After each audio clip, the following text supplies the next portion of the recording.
dealers and drug addicts. They don't grow up to want to live on the street like this. I slept on the sidewalk for almost 2 months. Over here building a little space for artistry.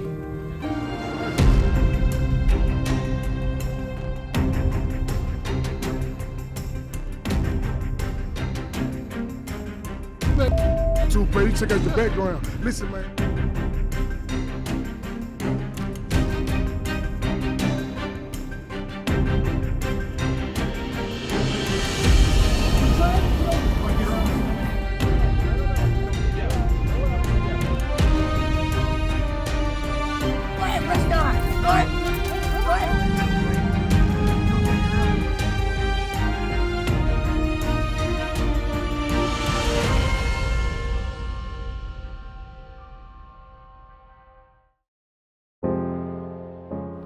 I don't look dirty. I'm not garbage. I'm not second rate. I'm a person too. Our lives matter too. We want more respect. We want more understanding. Just because I can't work and live in shelters or where I can find to sleep doesn't mean I'm garbage. Doesn't mean I'm worthless. Mississippi, the birthplace of B.B. King and the blues, a land steeped in soulful music and southern warmth, now finds itself at the center of some of America's most troubling social storms, violent crime, and a growing homelessness crisis. It's a haunting paradox. The state that once sang of heartache and hope now faces its own, with the lowest literacy rate in the country and affordable housing meeting barely a quarter of the demand, according to the 2025-2029 State Consolidated Plan. Cradled between the mighty Mississippi River and the Gulf of Mexico, this is a land of deep contradictions, proud of its heritage, yet burdened by its history. Its soil tells stories of resilience and pain, faith, and loss. And today, Mississippi stands at a fragile crossroads, torn between its storied past and the harsh realities of a present marked by unrest and struggle.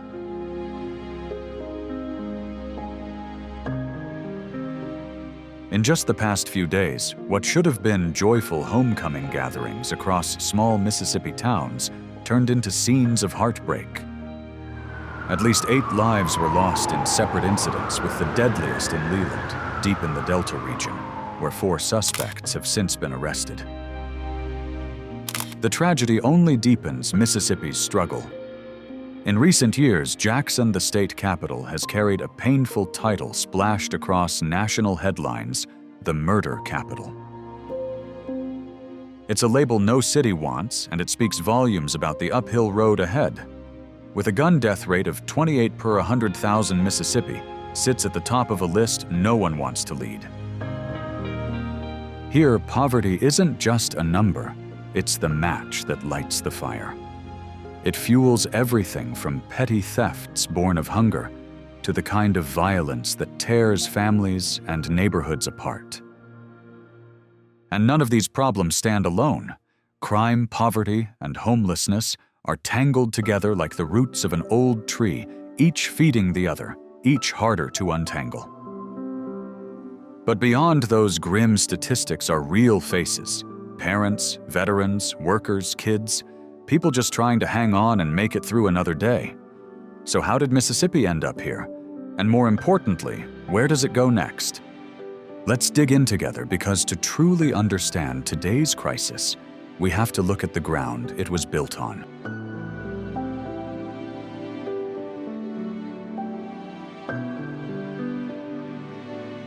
Drugs. When they took my children away, I fell down and I let drugs cope me. I had twins, a boy and a girl, that got taken away because I was in an abusive relationship. I'm scared I'm gonna keep constantly looking over my shoulder because I'm not used to being out here like this. And plus I'm a woman. I got men constantly coming up to me, like, trying to ask me, do I want to have sex for money or stuff like that.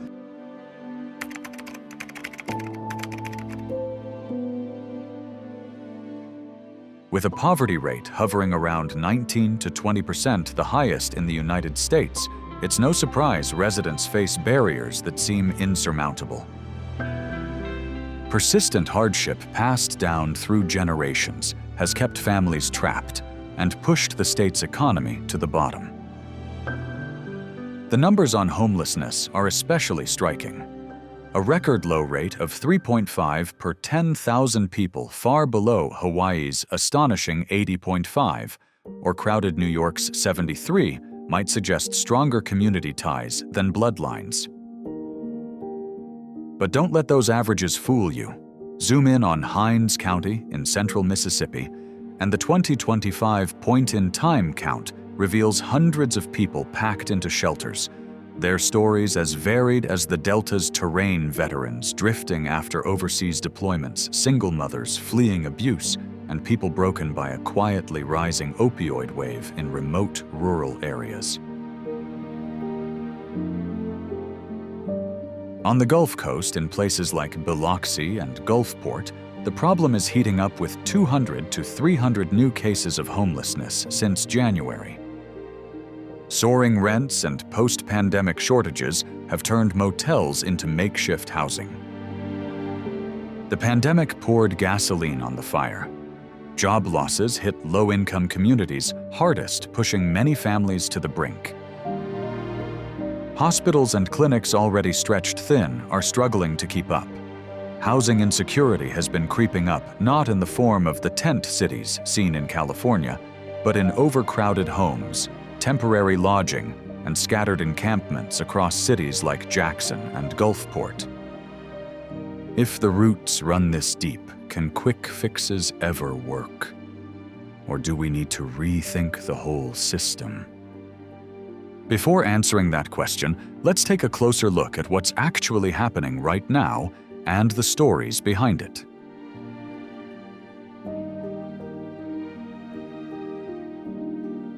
I live right there. My first homeless was Jackson, bro. I'm from New Orleans, bro. I ain't never been homeless. I know everything, the tricks of the trades. I've been on the post since '88, so I know how to get it.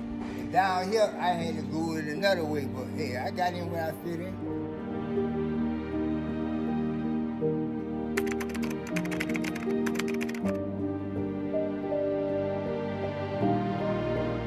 Jackson, the state capital, is home to most of Mississippi's homeless population, and budget cuts along with aging infrastructure have slowed progress.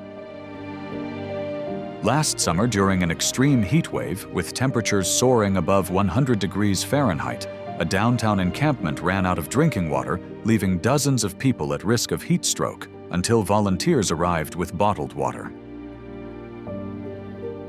It's hard not to ask why in a country as wealthy as this one, people have to rely on strangers with coolers of ice just to make it through the afternoon.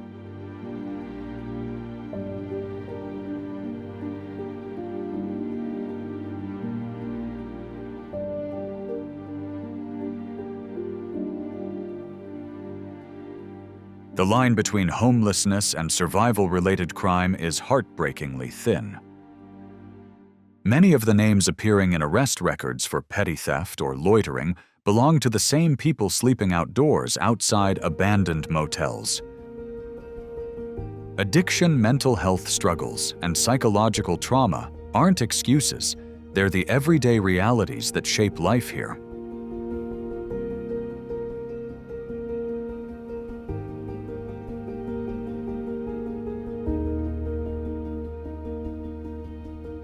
There are many overlapping reasons why so many people are homeless in Mississippi, and addiction and mental illness are among the most urgent causes. In Mississippi, many people suffering from severe mental illnesses such as depression, bipolar disorder, or PTSD struggle to maintain stable employment or housing without treatment. According to one study, 83% of chronically homeless individuals in Mississippi have a mental illness, yet 78% receive no mental health care.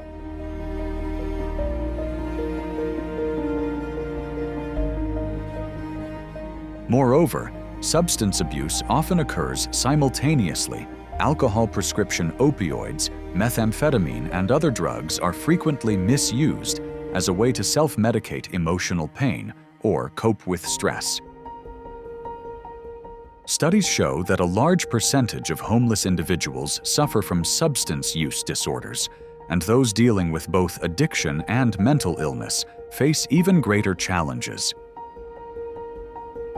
Additionally, Mississippi's reliance on institutional care rather than community-based services has worsened the service gap. Overall, untreated mental illness, addiction, and systemic failures in public health create a vicious cycle. People lose their housing because they struggle to function without support, and homelessness itself exacerbates both mental health and substance abuse problems.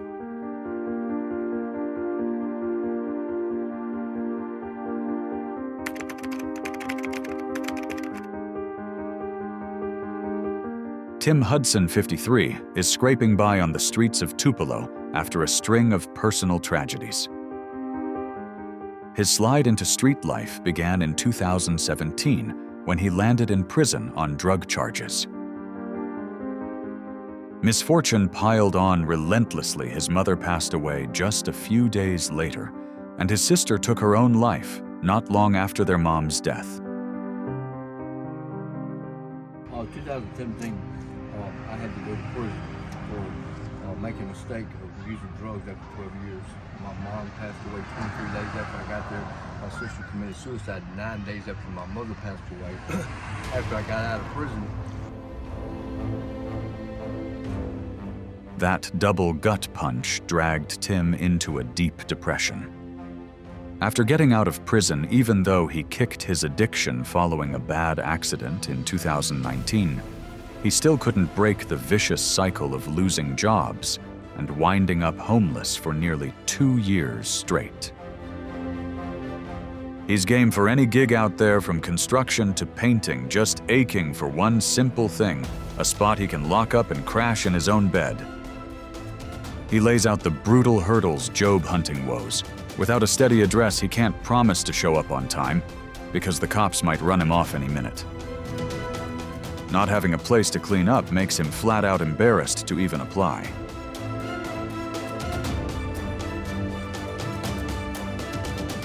The thing about that is, let's say you hire me today, and you say, when you drop me off, you say, oh, Tim, I'm gonna pick you up right here in the morning, okay? Well, what if the police department comes in that night and runs everybody off, takes you all the way across town, so you get back over here? If you don't have a place to shower, you don't want to smell like, Moby Dick hadn't had a bath for a minute, you like to be able to shower, or you could probably struggle through that for about a week. Survival grind, hunger, and no sleep are everyday hell. He's gone 7 to 8 days without a bite, plenty of times. Come winter, one rogue downpour soaks his blankets and clothes through, and he can't lug around much gear to fend off the freeze. Food scraps. He usually digs through dumpsters for whatever's left after the shops shut down.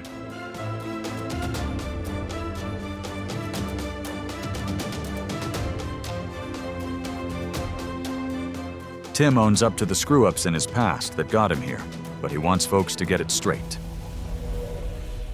Tim's big dream: land, a steady job, snag a cheap rental room, stash away some cash, and someday buy a little place of his own.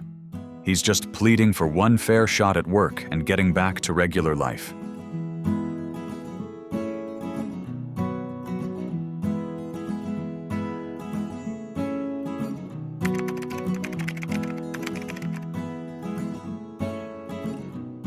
Let's start with the obvious. Violent crime remains alarmingly high in certain areas of Mississippi, and Jackson is at the center of that debate.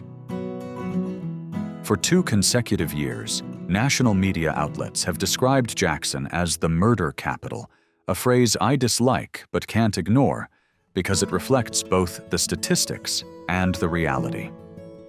Too many families are burying their loved ones.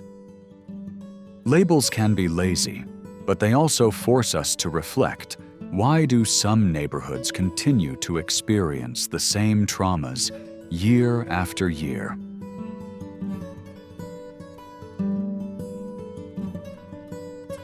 Then there are the nights that test everyone's faith in progress.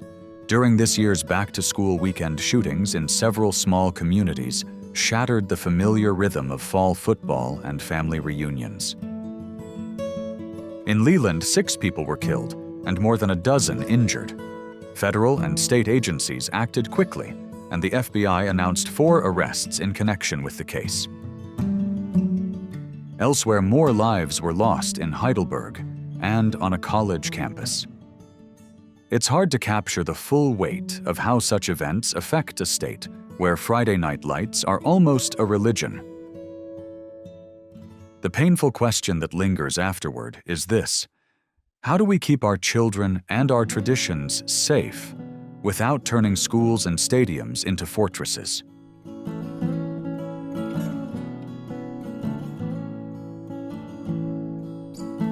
But any honest look at crime must also confront the system tasked with preventing it.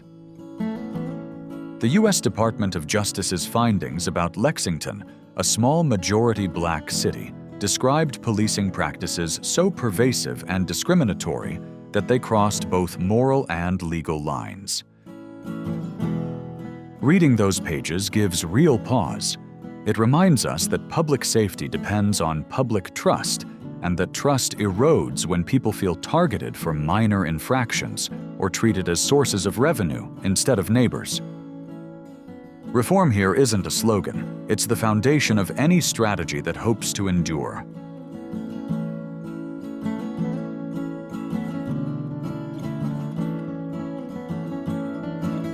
Still, even amid grim data, there are a few notable glimmers of hope. In the first 3 quarters of this year, homicides in Jackson have been significantly lower than during the same period. Last year, a fragile improvement, but an improvement nonetheless. The city still has a long road ahead, and no one should declare victory. Yet fewer funerals still matter. It means families aren't being torn apart. Children still have parents waiting to pick them up after school, and perhaps the next season will feel just a little less heavy. When I set aside the breaking news and look at the bigger picture, I see a truth that's both urgent and uncomfortable. Law enforcement can stop the bleeding, but it can't heal the wound. Police crackdowns make sense when bullets are flying. On their own, they can't create steady jobs, stable housing, or stronger schools. Do you feel safer with more patrol units or with more mentors and higher wages? And what mix would you want for your own neighborhood? In my view, the only mature answer is both, and which is exactly why this is so difficult.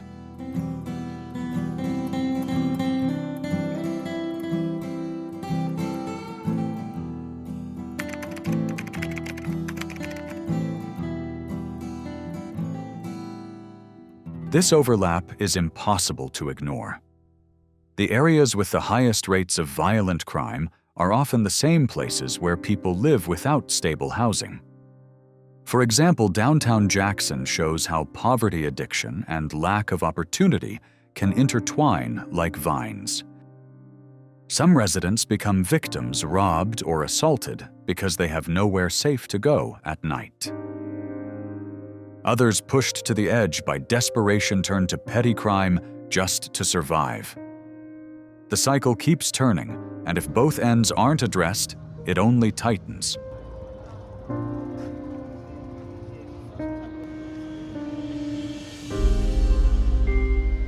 Law enforcement leaders privately admit that you can't arrest your way out of homelessness.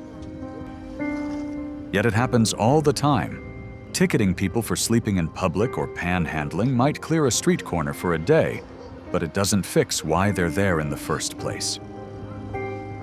Even Mississippi's own governor has said that true safety requires community trust and economic hope.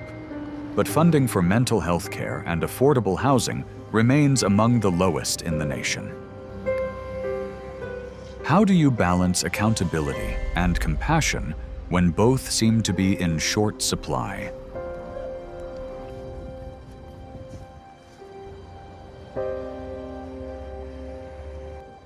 If there's a silver lining, it's that more and more Mississippians are beginning to see these issues as interconnected. Churches have started offering temporary shelters. Nonprofits are experimenting with job training programs tied to housing.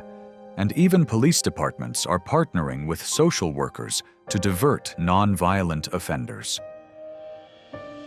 It's a slow and fragile process, but it's proof that compassion and common sense can still coexist.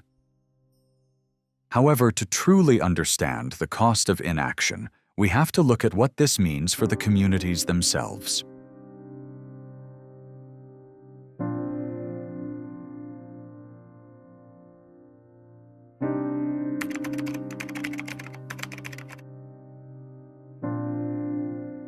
The impact of the crime and homelessness crisis in Mississippi reaches far beyond statistics. Business owners in Jackson talk about rising insurance costs and declining foot traffic. Families in small towns worry about safety at night, while older residents lock their doors earlier than they used to. Fear changes habits. It narrows lives. Yet fear can also numb empathy, turning neighbors into strangers. To me, that's the most dangerous consequence, not just crime itself, but the erosion of social fabric.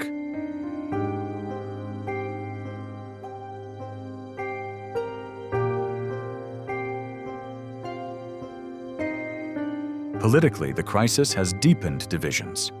Some leaders call for tighter control and harsher penalties. Others push for housing. First and rehabilitation programs. Both sides claim to champion safety, but they rarely sit at the same table. Meanwhile, ordinary people are left to cope with reality, a reality where kindness and exhaustion coexist. I often wonder if the simplest solution is also the hardest one to treat people as human beings, not as problems.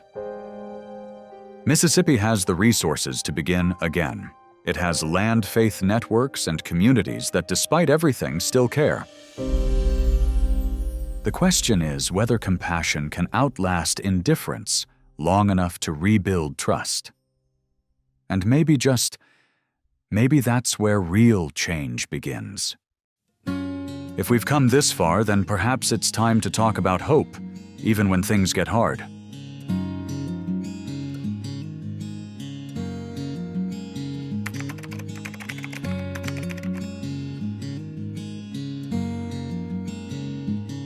The story of Mississippi isn't just about crime reports and homelessness statistics. It's a reflection of America's larger struggle between justice and mercy. The state's deep wounds are visible, but so is its resilience.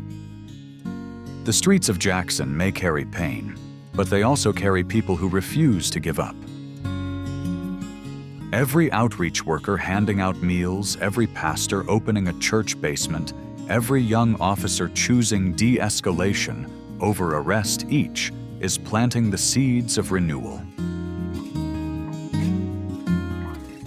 The truth is, simple law enforcement alone can't save a city, and pity alone can't heal it. What's needed is courage, the courage to invest in people before they fall, to see housing and mental health care as foundations of safety, not luxuries. It's easy to say Mississippi should do better. It's harder but far more noble to help it get there. So the next time you drive through a small southern town and see someone standing by the road with nowhere to go, ask yourself, what will it take for all of us together to make sure that person has a place to call home? Because the answer to that question doesn't just define Mississippi, it defines us all.